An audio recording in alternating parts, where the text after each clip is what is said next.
साथियों, लगभग आज से 1 महीना पहले 6 अक्टूबर के दिन आप लोगों को कुछ जानकारियों से मैंने अवगत कराया था, शायद आपको वो याद होगा। 2 अक्टूबर के दिन शाम तक खबर आई थी कि कॉर्डेलिया क्रूज पर रेव पार्टी बस की गई और खबरें तैरने लगी कि एक मेगा स्टार के लड़के को भी डिटेन किया गया है। और उसके बाद सुबह होते होते शाम होते होते 3 तारीख के दिन आर्यन खान समेत 8 लोगों की गिरफ्तारी की खबर आई। और 6 तारीख की प्रेस कॉन्फ्रेंस में हमने कुछ सवाल उठाए थे कि ये जो पूरा मामला है कॉर्डेलिया क्रूज का, ड्रग कांड का, ये फर्जी है। और फर्जीवाड़े को एक्सपोज करते हुए 2 व्यक्तियों का वीडियो हमने सार्वजनिक किया था। एक व्यक्ति था केपी गोसावी, जो आर्यन खान को ले जाते हुए एनसीबी के मुख्यालय में नजर आया था। दूसरा अरबाज मर्चेंट को ले जाते हुए मनीष भानुशाली नाम के व्यक्ति की वीडियो हमने जारी की थी। और उससे पहले भी वो 2 व्यक्ति एनसीबी के मुख्यालय में जा रहे हैं, ये 6 तारीख के दिन हमने ये सारे सवाल खड़े किए थे। हमने सवाल पूछा था, ये कौन 2 व्यक्ति हैं जो हाई प्रोफाइल अक्यूज को घसीटते हुए एनसीबी के मुख्यालय में ले जा रहे हैं। हमारी प्रेस कॉन्फ्रेंस 3 बजे हुई थी। उसके बाद 5 बजे एनसीबी के एक अधिकारी ज्ञानेश्वर सिंह जी मीडिया के सामने आए थे और उन्होंने कहा था कि they are our independent witness. उन्होंने 9 विटनेसों के नाम जारी किए और 9 विटनेस की एक सूची भी प्रेस रिलीज के जरिए आप सभी साथियों को उन्होंने देने का काम किया था। सवाल पूछे गए थे कि नवाब मलिक इस तरह के सवाल क्यों उठा रहे हैं। ज्ञानेश्वर सिंह जी का बयान था कि ही इज प्रेजुडिस। वो कहीं ना कहीं कुछ उनके घर में जो दामाद का मामला था उसको लेके उन्होंने बयान दिया था। आप सभी लोगों को याद है कि ये प्रेस कॉन्फ्रेंस में आप सभी लोगों ने दामाद वाला सवाल भी मुझसे पूछा था और उस समय मैंने कहा था कि जमानत हो गई है, लेकिन उसका आदेश हमें प्राप्त नहीं हुआ है। उसकी सफाई में फिर मुझसे सवाल पूछे गए। मैंने कहा था कि जिस दिन 13 जनवरी को गिरफ्तारी हुई, 14 जनवरी को मैंने साफ कर दिया था, मैंने ट्वीट करके, जिसको आप सभी लोगों ने कवर किया था,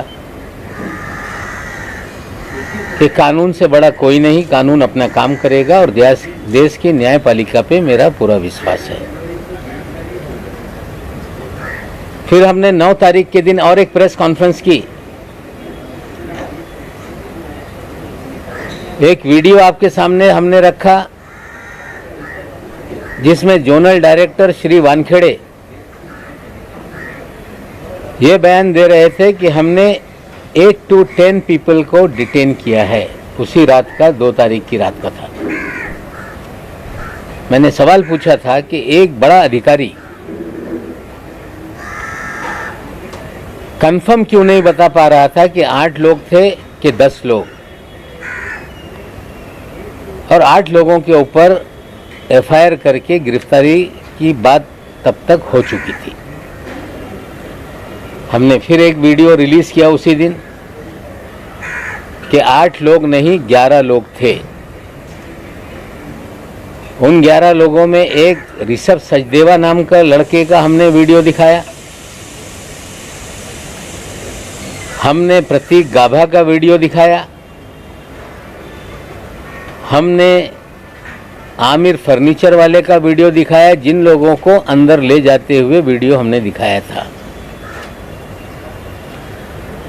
और फिर एक वीडियो हमने फिर दिखाया जिसमें ऋषभ सचदेवा के पिताजी,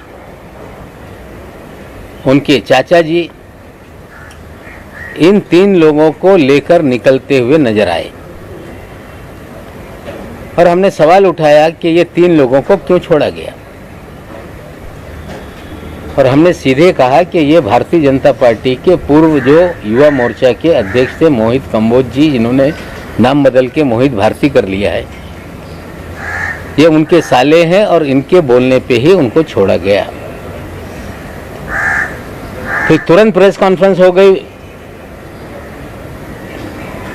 श्री वानखेड़े ने कहा कि वो 11 लोग नहीं 14 लोग डिटेन किए गए थे। फिर लोगों को गुमराह करने का खेल वानखेड़े ने शुरू किया। हमने पूछा कि वो और कौन 3 लोग थे, नाम बताओ, लेकिन नाम नहीं बताया गया। फिर कह रहा हूं कि वो 3 लोगों के छोड़ने में ही सबसे बड़ा खेल है।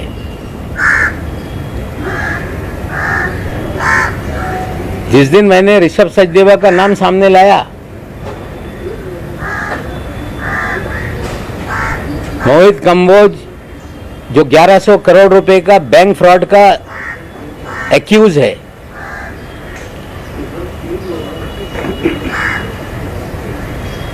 जो देश में भारतीय जनता पार्टी की सरकार बनने से पहले कांग्रेस के नेताओं के पीछे दुम की तरह घूमता रहता था, एक नेता जो मुंबई में कांग्रेस के अध्यक्ष थे, अभी वो भारतीय जनता पार्टी में है, उनका पिछलग्गू था।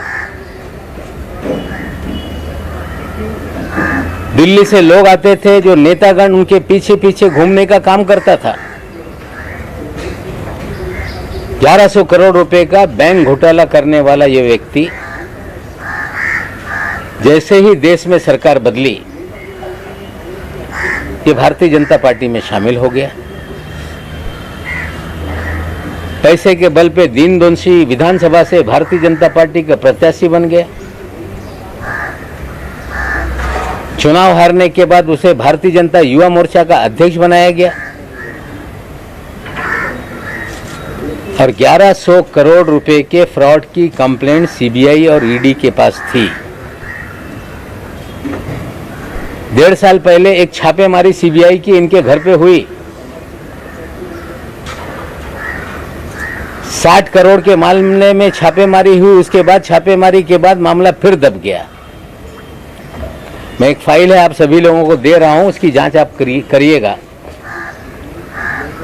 ये इसलिए बताना चाहता हूं कि पिछले 1 माह से ये महाशय पूरी तरह से छटपटाए हुए हैं। कोर्ट की प्रोसीडिंग में बार बार ये बात आई कि आर्यन खान को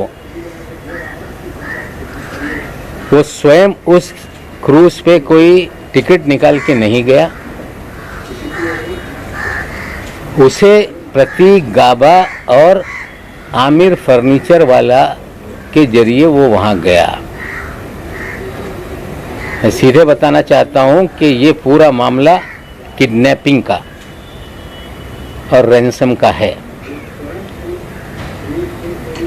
मोहित कंबोज के साले की जरिए ट्रैप लगाई गई, वहां आर्यन खान को पहुंचाया गया और किडनैप करके 25 करोड़ की फिरौती मांगने का खेल शुरू हुआ। डील 18 करोड़ में हो गई, 50 लाख रुपए उठाए गए, लेकिन एक सेल्फी ने पूरा खेल बिगाड़ दिया। ये सच्चाई है। जो किडनैपिंग का मास्टरमाइंड है वो मोहित कंबोज है। उगाई के खेल में मोहित कंबोज ये वानखेड़े का साथी है।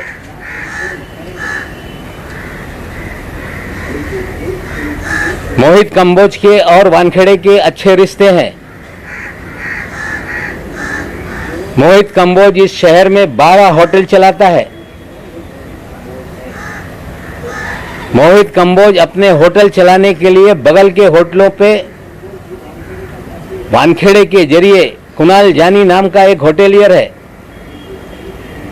जो बास्किन नाम का होटल चलाता है। उसके बगल में ओपा नाम का एक होटल कंबोज ने खोला और बास्किन जो पूरे शहर के क्रीम लोगों के लिए एक इटरी है, उसके मालिक के ऊपर फर्जी मामला बना दिया ताकि बास्किन बंद हो जाए। हमने कहा था कि कंबोज के और वानखेड़े के रिश्ते हैं। जल्दी इनकी मीटिंग की वीडियो रिलीज करेंगे। नसीब इनका अच्छा है कि एक कब्रिस्तान को लेके वानखेड़े साहब बोल रहे थे कि कोई मेरा पीछा कर रहा है। मेरी प्रेस कॉन्फ्रेंस जब 6 तारीख के दिन हुई, 7 तारीख के दिन कंबोज और वानखेड़े ओशीवीरा कब्रिस्तान के बाहर मिले। हाँ, हम लोग ढूंढ रहे थे कहीं सीसी फुटेज हमारे हाथ लग जाए। वहां के रहिवासियों ने मुझे जानकारी दी थी कि एक गाड़ी आई थी जिसमें कुछ बॉडीगार्ड थे। एक गाड़ी वाला व्यक्ति था, उनसे मिला था। इनका नसीब अच्छा है कि वो पुलिस का सीसीटीवी बंद था, हमें वो मीटिंग का सीसीटीवी नहीं मिल पाया।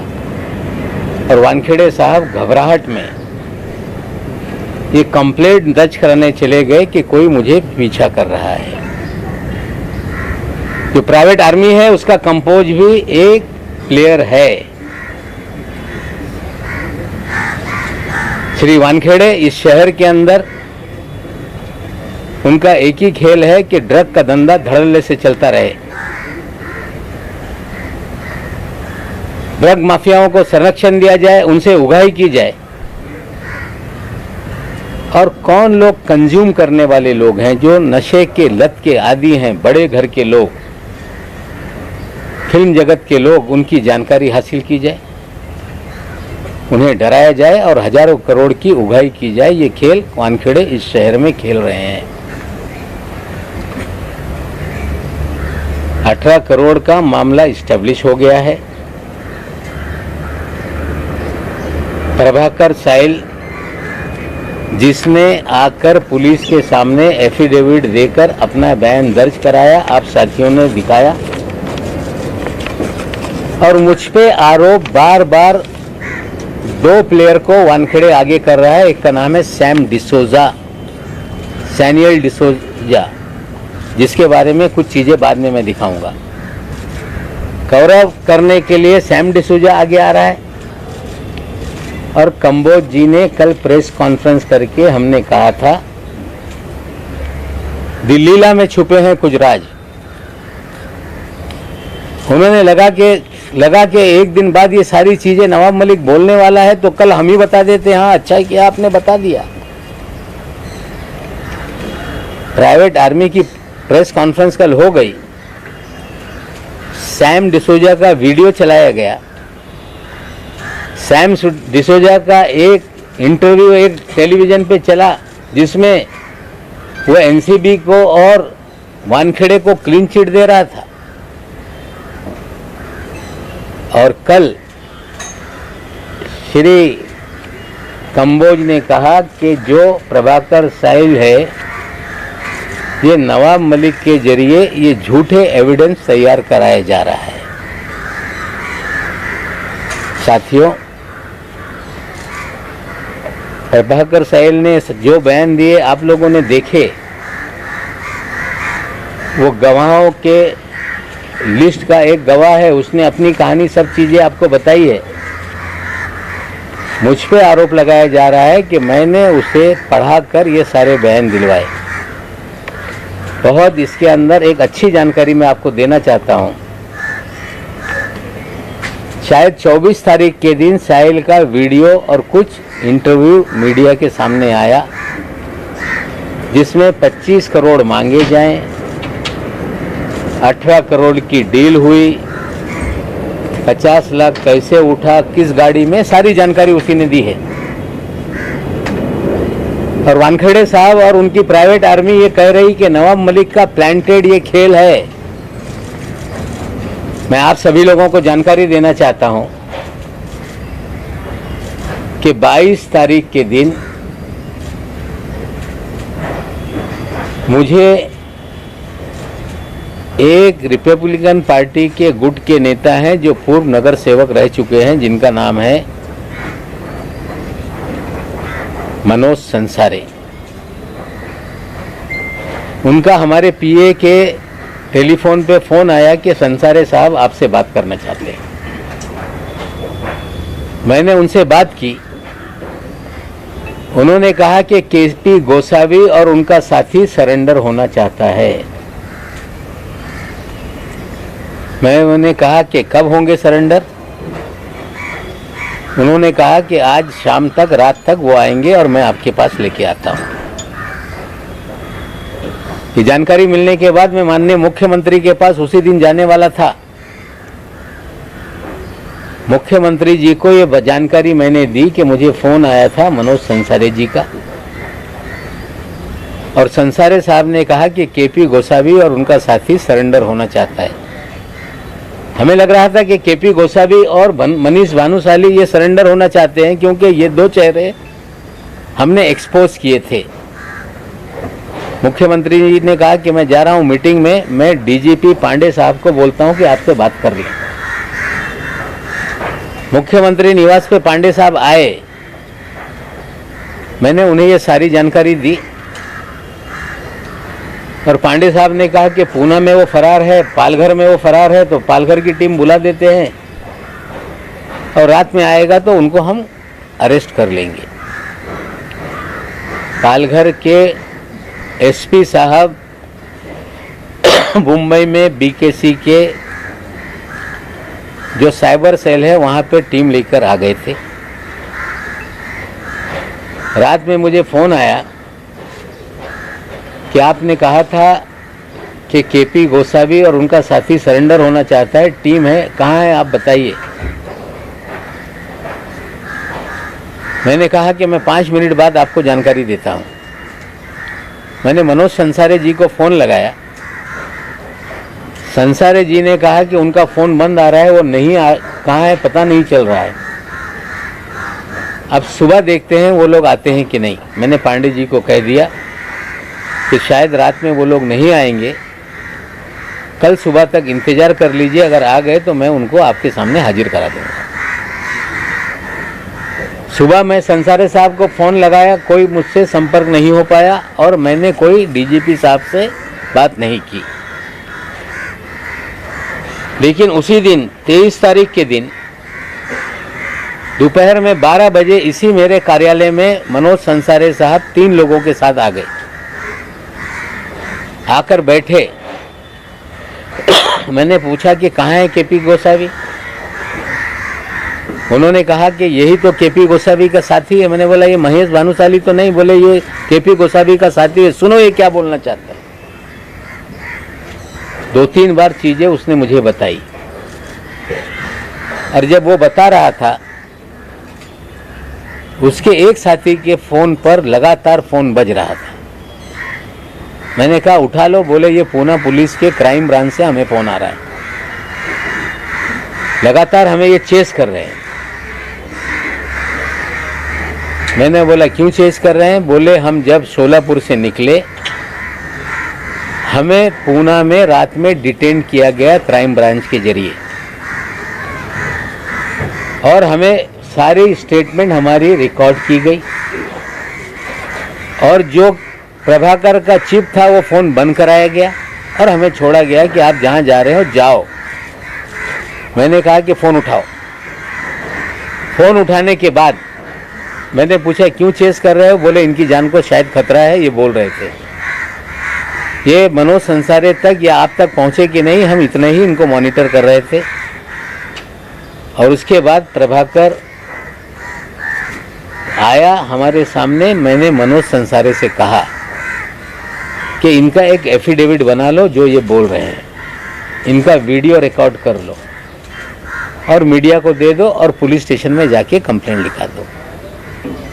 शायद वानखेड़े को ये पता नहीं कि आरोप लगा रहे हो, लेकिन नवाब मलिक ने कोई तोते को, जिस तरह आप कंबोज को पढ़ा रहे हो, जिस तरह आप सैम को पढ़ा रहे हो, नवाब मलिक ने कोई पढ़ाने का काम नहीं किया। मैंने ये कहा था कि लीला में छुपे हैं कुछ राज। मेरे पास पगारे साहब भी आए थे 4 दिन पहले, 5 दिन। उन्होंने अपनी सारी कहानी सुनाई थी। विजय पगारे नाम का व्यक्ति है जो चैनलों पे चल रहा है। लीला होटल की सारी कहानी बताई, कैसे पूरे लोग, मनीष भानुशाली, धवल भानुशाली, श्याम डिसोजा, किस तरह से वहां पे रंगरलियां मनाते थे, किस तरह से चीजें चलती थी। वानखेड़े साहब को लगा कि ये कल बात होने वाली है, तो चलो कंबोज के जरिए लीला का राज खोल देते हैं। सुनील पाटिल का नाम सामने ले आते हैं। सुनील पाटिल को मैं जीवन में कभी नहीं मिला।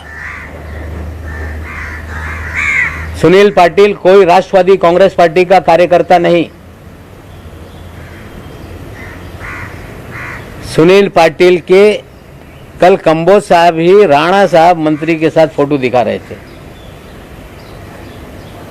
सुनील पाटिल के अमित शाह जी के साथ कई वीडियो घूम रहे हैं। सुनील पाटिल के मुख्यमंत्री गुजरात के, उनके शपथ ग्रहण समारोह के फोटो घूम रहे। मनीष भानुशाली के प्रधानमंत्री से लेके सभी लोगों के साथ फोटो हैं। मनीष भानुशाली जब माधवराव सिंधिया के लड़के जब पार्टी ज्वाइन कर रहे थे तो बीजेपी के मुख्यालय में इंटरव्यू देते हुए नजर आ रहे हैं। हम तस्वीरों पे आरोप नहीं लगा रहे हैं। किस दल का व्यक्ति है हम ये नहीं कहना चाहते, लेकिन सुनील पाटिल भी फ्रॉड है। सुनील पाटिल भी वानखेड़े की प्राइवेट आर्मी का ये प्लेयर है। और मैं आपको और जानकारी दे दूं कि 6 तारीख को जिस दिन मैंने प्रेस कॉन्फ्रेंस की, उस दिन सुनील पाटिल का मुझे फोन आया था प्रेस कॉन्फ्रेंस के 2 घंटे बाद कि साहब मैं धुलियाऊन बोलतो, मैं धुलिया से बोल रहा हूं, मैं आपको जो आपने प्रेस कॉन्फ्रेंस ली है उसके बारे में अधिक जानकारी देना चाहता हूं। मैंने कहा आइए मुंबई में मुलाकात करिए। फिर दूसरी प्रेस कॉन्फ्रेंस के दिन भी उसका फोन आया। और जब विजय पगारे नाना मेरे पास आए उसके बाद भी वो नहीं आया। विजय पगारे के साथ एक भंगाले नाम का उनका साथी था, उसके फोन से उन्होंने सुनील पाटिल से बात की। बोले आप आ जाओ, आप डरो मत, पुलिस के सामने मलिक साहब आपको हाजिर करा देंगे। और मुझे नंबर दिया कि साहब हम लोग नहीं, आप डायरेक्ट बात कर लेना। मैंने डायल किया तो वही नंबर था, सुनील पाटिल धुलिया। मैंने उससे कहा कि आप आओ, पुलिस के सामने खड़े रहो, सच्चाई बोलो। उसने कहा कि उसने बोला कि मैं गुजरात में हूं, मुझे रुका के रखा है और मैं किसी भी तरह से आऊंगा। कल आने वाला था, अभी तक आया नहीं। मैंने लीला नाम लिया है, दिल ललित होटल है वो। और आपको जानकारी दे दूं कि सैम डिसोजा कौन है, इसकी भी थोड़ी सी जानकारी आप ले लें। आज मैंने ट्विटर पे बताया है कि ये सैम डिसोजा नहीं, ये सैनियल डिसोजा है, सैनविल डिसोजा। एक केस हुआ था, वीड बेकरी केस, जिसमें सचिन टोपे नाम के एक मियां बीबी को गिरफ्तार किया गया। उसमें 5 एक्यूज हैं, जिसमें 4 गिरफ्तारी हो गई। 5वां एक्यूज है सैम डिसोजा। सैम डिसोजा के गूगल पे से सचिन टोपे की बीवी को पेमेंट हुए सारे लिंक हैं। 23 जून के दिन सैम डिसूजा को एक नोटिस दी जाती है कि आप आके कार्यालय में एनसीबी में मिलो। उसके बाद एक हमने टेलीफोनिक कन्वर्सेशन भी आपको दिखाया है, जो ट्विटर पे हमने डाला है। ये दोनों चीजें जरा दिखा दो। सैम डिसूजा कौन है, पहला फोटो उसका, यह है सैम डिसूजा, असली नाम है सैमुअल डिसूजा। जो नोटिस है उसकी भी कॉपी दिखा दो। 23 जून के दिन नोटिस दिया गया कि आप एनसीबी के ऑफिस में आइए संबंध।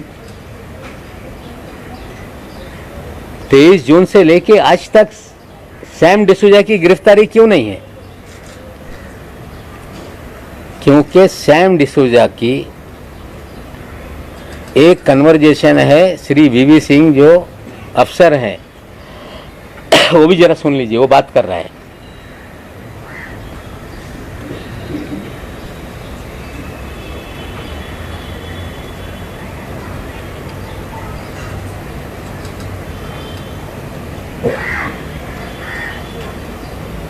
वीडियो ऑडियो है ना?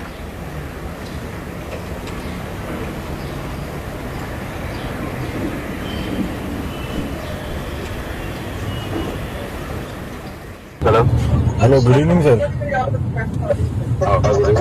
सर सैमुअल बोल रहा हूँ सर। सैमुअल कौन? सर आप वो नोटिस दिए थे ना घर पे।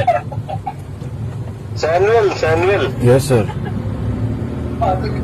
ये बांद्रा में रहता है ना तू? हाँ हाँ सर, हाँ आपने नोटिस दिए थे ना, मैं था नहीं घर पे, अब मुझे मालूम पड़ा है सर। मुझे एक दिन और क्या ऑफिस आ जा। सर, अभी मैं पहुंचा नहीं बॉम्बे, अभी पहुंचूंगा सर। थोड़ी मेरी तबीयत भी डाउन लग रही है। कब आएगा? मैं मंडे को आऊँ सर। मंडे भी फिर तू आया, वेडनेसडे आफ्टरनून में। वेडनेसडे? हाँ ओके सर। मंडे में हूँ नहीं। Okay sir, no problem, Wednesday आ जाता हूँ सर।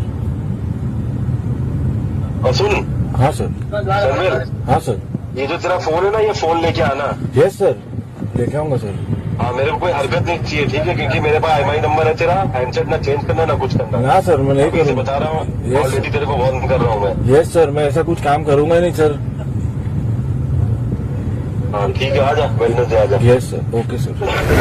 5 महीने इसकी गिरफ्तारी नहीं हुई है, लेकिन ये क्लीन चिट एनसीबी को दे रहा है अपने वीडियो में। ये 2 मीडिया पर्सन की बात कर रहा है, ये हवाला की बात कर रहा है, ये भी सुन लो। आपने एनसीबी से के साथ इससे पहले काम किया, पर काम मैंने एनसीबी के डायरेक्ट काम नहीं किया, बट मैंने एक मीडिया चैनल है उनके थ्रू काम किया, उनके थ्रू ये सारा काम था। मतलब हवाला वाला सुना दो।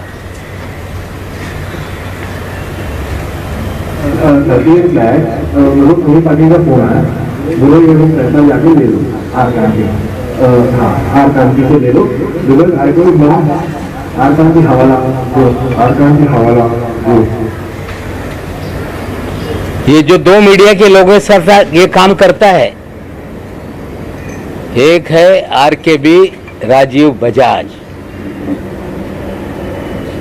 और दूसरा उनका साथी है जिसका नाम है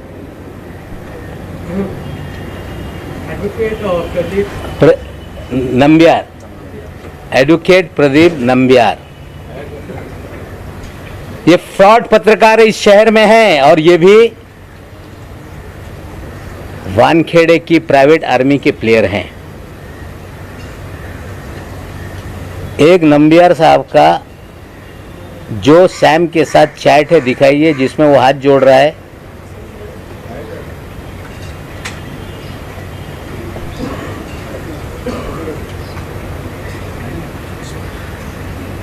ये नहीं, नेक्स्ट। ये एक चैट है जिसमें वो हाथ जोड़ रहा है बातें कर रहा है। और दूसरा भी एक मैं आपको दिखाऊंगा जो चैट है नंबियार का और एनसीबी के ऑफिसर के साथ कि यू आर हरेसिंग समबडी, और ये सारी डील उसी दिन हो गई। और सैम डिसूजा ने हवाले के जरिए पैसा दिल्ली भेजा, उसका भी चैट है। हवाला वाले को पूछ रहा है सैम डिसूजा कि हवाले की रसीद भेजो भाई, रसीद कहाँ है? हवाले वाला बोल रहा है कि हवाले की कहीं रसीद होती है क्या? फिर बोलता है okay I don't no, leave it. और ये नंबियार और राजकुमार बजाज RKB ये इस शहर में इनके लिए काम करते हैं। एक छोटा सा YouTube चैनल चला के लोगों को डराते हैं, नाम घोषित करते हैं, वसूली करते हैं। जो पैसा ना दे उसको एनसीबी से रेड करा देंगे, नहीं तो पूरा शहर में जो ड्रग का नेक्सस है उसकी वसूली का काम ये दो लोग करते हैं। उसके कुछ स्टिंग ऑपरेशन के 2 वीडियो देख लें।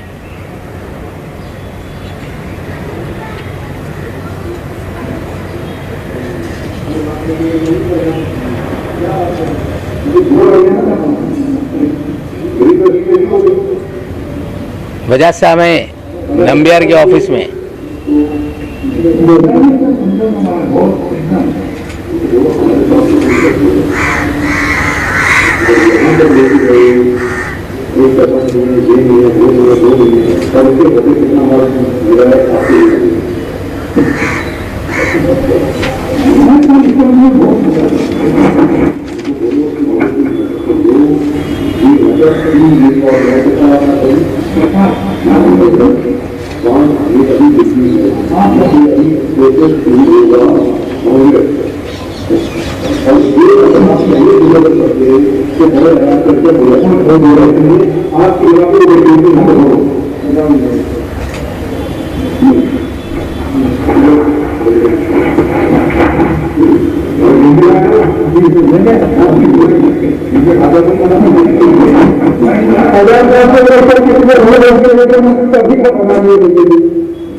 दोनों हो गया।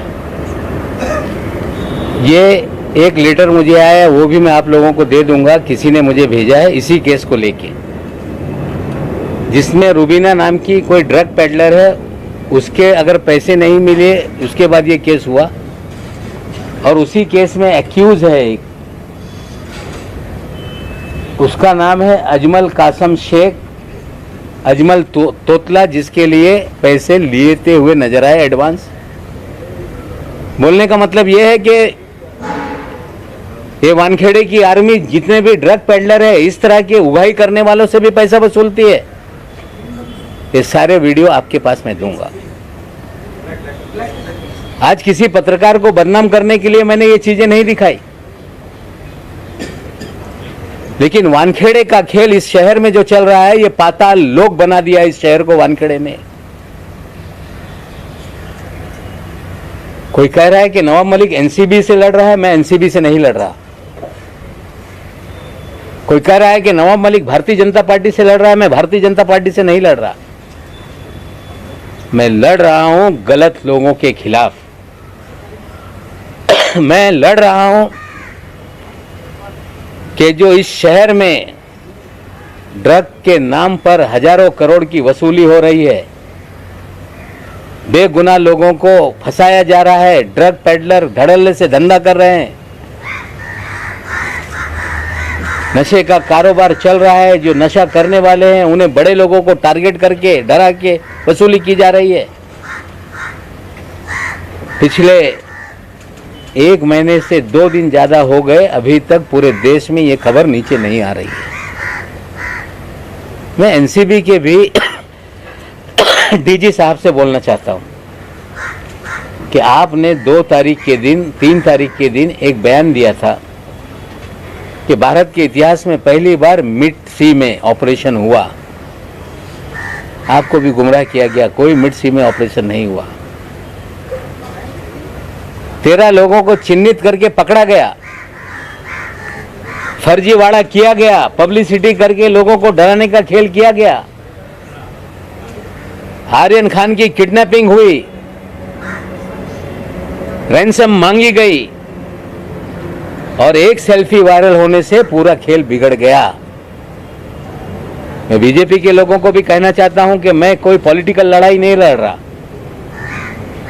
हम चाहते हैं कि ड्रग पूरी तरह से समाप्त हो, पीने वालों को नशा मुक्ति केंद्र में भेजा जाए। जो छोटे धंधे वाले हैं उन्हें पकड़ के उसी मुकदमे में बंद किया जाए। बड़ी मछलियों को पकड़ा जाए, सोर्स को पकड़ा जाए, पूरी तरह से देश में नशा मुक्ति हो। लेकिन इस तरह के फ्रॉड लोगों को शील्ड करने के लिए आगे मत आइए। कंबोज फ्रॉड है, कह रहा है कि 1.5 साल से मैं पार्टी में नहीं, उसे शील्ड मत कीजिए। पाटिल जो है वो किसी दल में नहीं, उसे शील्ड मत कीजिए। मनीष भानुशाली आपके नेताओं के साथ घूमता है, उसे भगाइए, उसे शील्ड मत कीजिए। धवल भानुशाली घूम रहा है, उसे शील्ड मत कीजिए। ऐसे फ्रॉड लोग राजनीतिक दलों की आड़ में छुप के अपना मकसद साधने का काम करते हैं। हम राजनीतिक दल से नहीं लड़ रहे और ऐसे अधिकारियों को शील्ड मत कीजिए जिसका पूरा इतिहास दागी है, जो हजारों करोड़ की उगाही कर रहा है। खबर आई है कि 6 मामले से वानखेड़े को अलग किया गया और उसमें यह खबर आई कि उसमें आर्यन खान और समीर खान का भी केस है। मैं अधिकारियों से पूछना चाहता हूं कि जिस केस में चार्जशीट फाइल हो गई, वो केस की जांच संजय सिंह क्या करने वाले हैं? या तो 2 चीज है, मैं उनकी मंशा पे सवाल नहीं उठाता। 2 चीज है, या तो आप सही मानों में जांच करके जो बोगस केस है उसमें डिसमरी फाइल करके लोगों को निर्दोष मुक्त कराएंगे। अगर ऐसा है तो जो 26 केस की मैं बात कर रहा हूं, वो सारी चीजों की जांच करें। और कहीं यह समझ में आ रहा होगा कि नवाब मलिक को डराने के लिए कि फिर ये जांच शुरू हो गई, तो हम डरने वाले में से नहीं हैं। जान हथेली पे लेकर जान, माल, परिवार सबको जोखिम में डालकर ये लड़ाई मैंने छेड़ी है। अगर कोई समझ रहा होगा कि डर के ये सिलसिला बंद हो जाएगा, ये बंद नहीं होगा। लॉजिकल एंड तक ये मामला जाएगा। साथियों, आपको बताना चाहता हूं, इतिहास में पहली बार वानखेड़े तो यही कहता है कि नवाब मलिक के दामाद की जमानत रद्द करेंगे, हाईकोर्ट में जा रहे हैं। और पहली बार हमने देखा है कि जो फॉरेंसिक लैब गुजरात की है, जहां से रिपोर्ट आई, उस रिपोर्ट को रीचेकिंग के लिए एप्लीकेशन एनडीपीएस कोर्ट में डाला गया। आज तक एक्यूज फॉरेंसिक रिपोर्ट जो आती है देश के सरकारी लेबोरेटरी से, उसको चैलेंज करते हैं। पहली बार एनसीबी चैलेंज कर रही है। मैं सीधे बोल देता हूं, मैंने दामाद से बात की, दामाद ने बोला कि डैडी लड़ाई जारी रखो, 8 महीने क्या आपके लिए अब 20 साल जेल में रहना पड़ेगा, तो जेल में आने के लिए तैयार है। फर्जीवाड़ा करके जेल में डालोगे, नवाब मलिक और उसका परिवार डरने वाला नहीं है। लड़ाई नाइंसाफी के खिलाफ है, लड़ाई बेगुनाहों को जो जेल में डाल रखा है उनको छुड़ाने के खिलाफ है, लड़ाई हजारों करोड़ का एक्सटॉर्शन जो शहर में हो रहा है उसके खिलाफ है। मैं बीजेपी से भी हाथ जोड़ के विनती करता हूं कि फ्रॉडों को शील्ड करने का काम ना करो, और एनसीबी के भी अधिकारियों को कहता हूं कि गंदी मछली निकाल कर फेंक दो। ये चंडाल चौकड़ी मुंबई के जोनल ऑफिस में है। समीर वानखेड़े, वीवी सिंह, आशीष रंजन और एक वानखेड़े का ड्राइवर है माने। ये चंडाल चौकड़ी ने ही पूरा डिपार्टमेंट का नाम खराब किया है, और आप नहीं करेंगे तो 2 एसआईटी फॉर्म हो गई है, एक राज्य सरकार की, एक केंद्र सरकार की। हमारी मांग है 26 मामलों की जांच करो, निर्दोषों को छोड़ो, समीर वानखेड़े की जांच करो। अगर आपकी एसआईटी नहीं करेगी तो किडनैपिंग और रैंसम का मामला तो इस्टेब्लिश हो गया है। धीरे धीरे लोग सामने आ रहे हैं, जांच है। मैं नहीं कहता किसी को नाजायज फंसा दो, लेकिन किडनैपिंग और रैंसम के मामले में जो भी गुनहगार हैं, चाहे गोसावी होगा, चाहे भानुशाली होगा, चाहे सुनील पाटिल होगा, चाहे धवल भानुशाली होगा, चाहे प्रभाकर सहल होगा, चाहे वानखेड़े होगा, वीवी सिंह होगा, निश्चित रूप से सत्य सामने आएगा, सत्य की जीत होगी। और जब तक ये लॉजिकल एंड तक विषय नहीं जाता, मैं रुकने वाला नहीं हूँ। डराने का प्रयास ना करें, धमकाने का प्रयास ना करें। सच्चाई की लड़ाई है, सच्चाई की लड़ाई को हम आगे बढ़ा रहे हैं, और लोगों को डराया जा रहा है कि आपने पैसा दिया, आप भी इसमें आरोपी बन जाएंगे। विक्टिम कभी आरोपी नहीं होता। किसी को डरा के पैसा लिया जाए तो डर के लोग पैसा देते हैं। शाहरुख खान को डराया जा रहा है कि तुमको आरोपी बना देंगे, पैसा तुमने दिया है। They are victims. जो सारे विक्टिम हैं उनको बोलता हूं, खुलकर सामने आओ, डरो मत। जो लड़ाई में आगे बढ़ा रहा हूं उसके अंदर मेरा साथ दो, और मुझे पूरा विश्वास है ये लड़ाई आगे तक जाएगी। और जिस तरह से देश के मीडिया ने इस लड़ाई को आगे बढ़ाया है, आशा करता हूं कि अंतिम लड़ाई के अंत तक ये मामला आपके सहयोग से आगे चलेगा। धन्यवाद। वो चंडाल चौकड़ी कौन सी है, एक बार उसका नाम बता दीजिए, क्या इन्वॉल्वमेंट है सीधे तौर पे? 4 लोग हैं चंडाल चौकड़ी, जिनकी प्राइवेट आर्मी है। जोनल ऑफिस में समीर वानखेड़े, वीवी सिंह, आशीष रंजन और माने नाम का एक ड्राइवर है। पिछले प्रेस कॉन्फ्रेंस में एक मेरे से गलती हो गई, मैं उसको सुधारना चाहता हूँ। मेरे दामाद से वीवी सिंह ने रेंज रोवर नहीं मांगी थी, आशीष रंजन ने मांगी थी कि I want to purchase Range Rover, ये आशीष रंजन ने कहा था। सर, आपने शाहरुख खान को डराने की बात की, शाहरुख खान को कौन डरा रहा है, किस तरह से डरा रहा है? नहीं, उन्हें देखिए, पहले दिन से शाहरुख खान को डराया जा रहा था कि नवाब मलिक अगर बोलना बंद नहीं करेगा तो तुम्हारा लड़का लंबा जाएगा। अभी पूजा ददलानी का मामला इसमें आ गया, शायद उन्हें डराया जा रहा है कि 50 लाख आपने दिया, आप भी एक्यूज बन जाएंगे। यू आर विक्टिम, डोंट, डरो मत। देश में किसी के बच्चे को किडनैप कर ले, कोई रैंसम मांगे, डर के कोई पैसा दे दे, तो वो गुनहगार नहीं है, वो विक्टिम है। खुलकर सामने आओ, सच्चाई बोलो, और इन सारे लोगों को दंडित करने के लिए हम लोगों की मदद करो। आपको लग रहा है शाहरुख खान खुद सामने आएंगे उनके साथ? मुझे पता नहीं कौन किसे डरा रहा है, पर्दे के पीछे क्या क्या हो रहा है, लेकिन वानखेड़े साहब किसको क्या क्या फ़ोन कर रहे हैं, मैं आज सभी बातें नहीं बोलूँगा।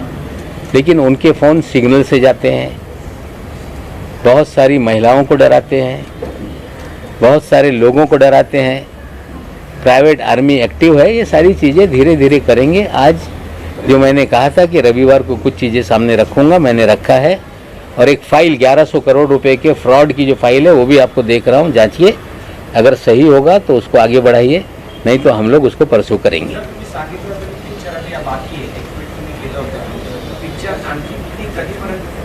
हे बघा, हे मेरा नाम जोकर 2 इंटरवलची पिक्चर नाही आहे,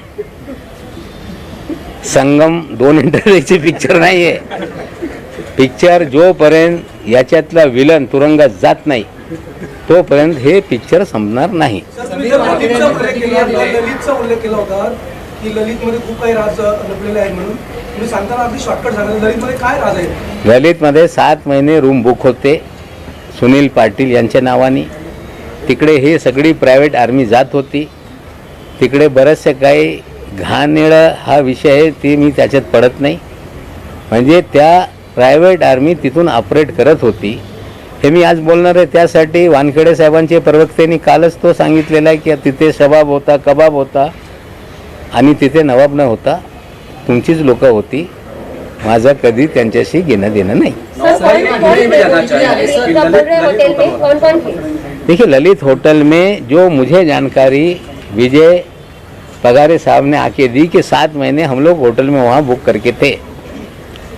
वहाँ पे विलास भानुशाली, मनीष भानुशाली, धवल भानुशाली, श्याम डिसोजा और बहुत सारे लोग आते थे। वहाँ पे लड़कियाँ भी आती थी, वहाँ ड्रग भी पिया जाता था, वहाँ पैसे भी आते जाते थे। ये सारी जानकारी मुझे विजय पगारे साहब ने दी थी, जो मैं बताने वाला था। लेकिन कल हड़बड़ाहट में वानखेड़े साहब के प्रवक्ता ने चीज़ें दे दी। उन्होंने कुछ व्हाट्सएप के स्क्रीनशॉट दिए जो सैम डिसोजा और सुनील पाटिल के बीच के थे।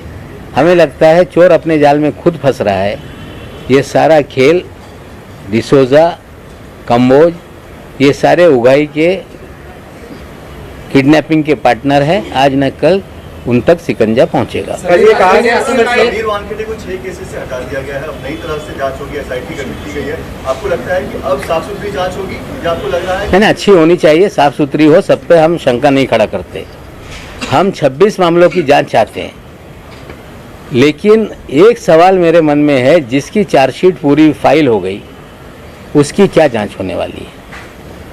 अगर साफ सुथरी जांच होगी तो क्या डी समरी सारे केसेस को करेंगे, या स्पेसिफिक आर्यन खान और समीर खान का मामला एसआईटी को दे दिया गया तो 2 उसमें से वो होता है, मतलब निकलते हैं। एक तो साफ सुथरी जांच करके लोगों को क्लीन चिट देंगे, या समीर खान का भी नाम उसमें छोड़ दो ताकि नवाब मलिक डर जाएगा।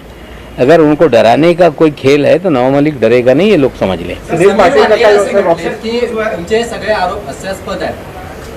समीर वानखेडेंनी आता प्रतिक्रिया दिली आहे की तुमचे सगळे आरोप जे केलेले आहेत ते सगळे हास्यास्पद आहेत।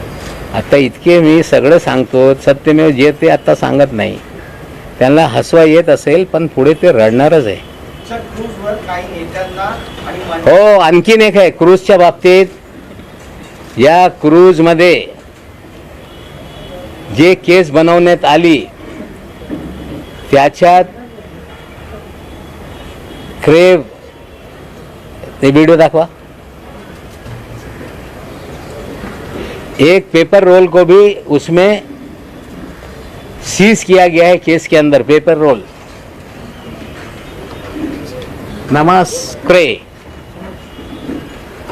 ये नमस्क्रे फैशन टीवी का स्पॉन्सर का ब्रांड है। ये पेपर रोल में ड्रग पिया जाता है, इस तरह से कहा जाता है। अगर ये केस में ये सैंपल, ये स्टॉक सीज किया गया तो इसके मालिक को क्यों नहीं पकड़ा गया? इसके मालिक का नाम है काशिफ खान, असली नाम है कासिफ मलिक खान। देश के कई पुलिस थानों में इस पे मुकदमे दर्ज हैं। ये दिल्ली कोर्ट से भगोड़ा घोषित है कासिफ खान। ये समीर वानखेड़े का साथी है। गोवा में बड़ी संपत्ति बना रहा है, अपने आप को फैशन टीवी का इंडिया हेड कहता है। उस दिन ये पार्टी में नाच रहा था। सवाल ये है कि इसे गिरफ्तार क्यों नहीं किया गया। और ये व्यक्ति हमारे मुंबई के पालक मंत्री असलम शेख को भी बहुत फोर्स कर रहा था कि पार्टी में आओ। ये व्यक्ति बड़े बड़े नेता जो हमारे मंत्रिमंडल में हैं उनके बच्चों को प्लान करके वहां ले जाना जा रहा था। क्यों इसे छोड़ दिया? ये असलम शेख को वहां क्यों ले जाना चाहता था? ये कई मंत्रियों के बच्चों को क्यों ट्रैप कर रहा था?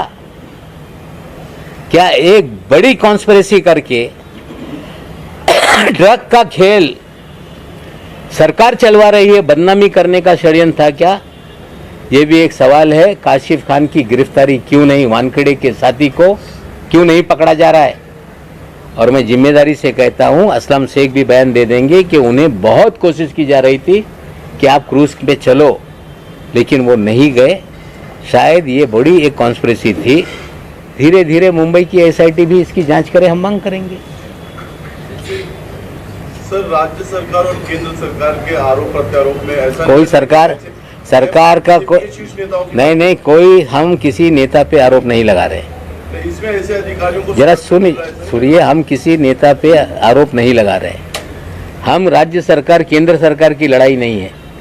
ये एक चंडाल चौकड़ी जो एनसीबी में बैठी है उसको एक्सपोज कर रहे हैं।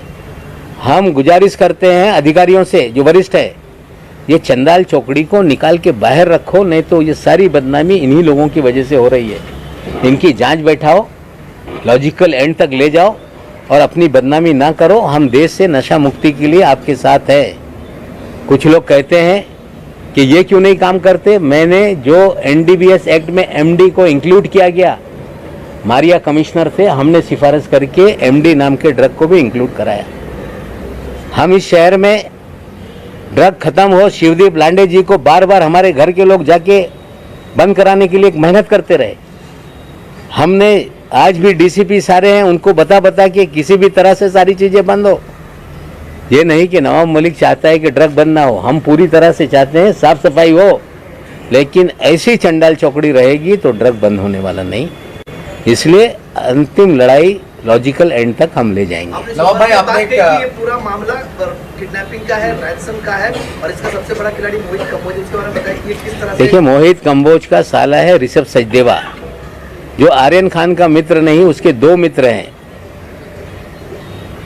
प्रतीक गाभा, आमिर फर्नीचर वाला।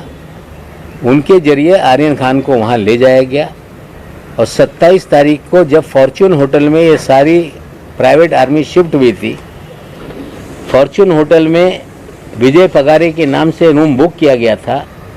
वहीं जश्न मनाया गया था कि 2-3 तारीख को बड़ा पैसा आने वाला है और इस खेल में आर्यन खान को ले जाने में मोहित कंबोज का खेल है, क्योंकि उनके साले के जरिए 2 लड़कों के जरिए ही आर्यन को वहां तक ले जाया गया। सर, आपने बेस्किन और ओपा नाम के होटल, मतलब आपने बताया कि मोहित कंबोज जी के कई सारे होटल है और वो भी इससे जुड़ा हुआ है। देखिए, वो भी एक कहानी है, वो बाद में चीजें और खोल के चीजें लाएंगे। आज मुझे लग रहा है कि लगभग 1 घंटा हो गया।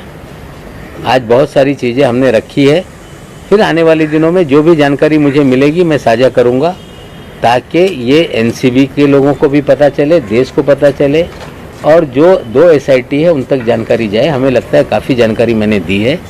और भी सवाल होंगे तो आने वाले दिनों में उसको जवाब देंगे। नहीं, ठीक है, उनका अधिकार है। कोई पिता हो, पत्नी हो, बहन हो, सभी लोगों को इस देश में कानून है। मेरे खिलाफ जो जिसको करना है कर ले। कुछ लोग तो गए थे कि नवाब मलिक के बोलने पे रोक लगा दो। वानखेड़े के जब एसआईटी बनाई गई तो बोलने लगे, मैंने कोर्ट में कहा था, इसलिए ये जांच होने गई। कोर्ट में गए थे कि मुझे ये जो इंक्वायरी है ये सीबीआई और एनआईए को दी जाए। मुंबई पुलिस ने कहा कि इनकी गिरफ्तारी के पहले 72 घंटे इनको बताया जाएगा। हमें लगता है बहुत ज़्यादा झूठ बोल के, कितना भी झूठ बोलेंगे, सच ही जीतेगा और सच्चाई की ही जीत होगी। सर, तुम्ही आता सांगितलं की असलम शेख यांच्यावर फोर्स केला गेला भांडे नेण्यासाठी आणि त्याप्रमाणे तुम्ही मंत्र्यांचे काय उल्लेख केला? असे कोण मंत्री आहेत ज्यांच्यामुळे? असलम शेख स्वतः सांगतील, त्यांना विचारा। त्यांना परसू करत होते की नाही की आम्हाला तिकडे या म्हणजे तो गेले नाही. जर ते गेले असते, आणखीन काही पोरांना ट्रॅप करत होते, ते गेले असते, तर उडता पंजाब नंतर उडता महाराष्ट्र करण्याचा गेम होता. हे सत्य आहे. म्हणणं आहे की इतक्या मोठ्या प्रकरणामध्ये आपण पडू नये. मग त्यांना वाचवू नये. जे सत्य आहे त्यांना शिक्षा द्या. मोठ्या प्रकरणे पडू नये म्हणजे जे सत्य आहे लोकांच्या समोर आणणं एक नागरिक या नात्याने माझी जबाबदारी आहे. थँक्यू.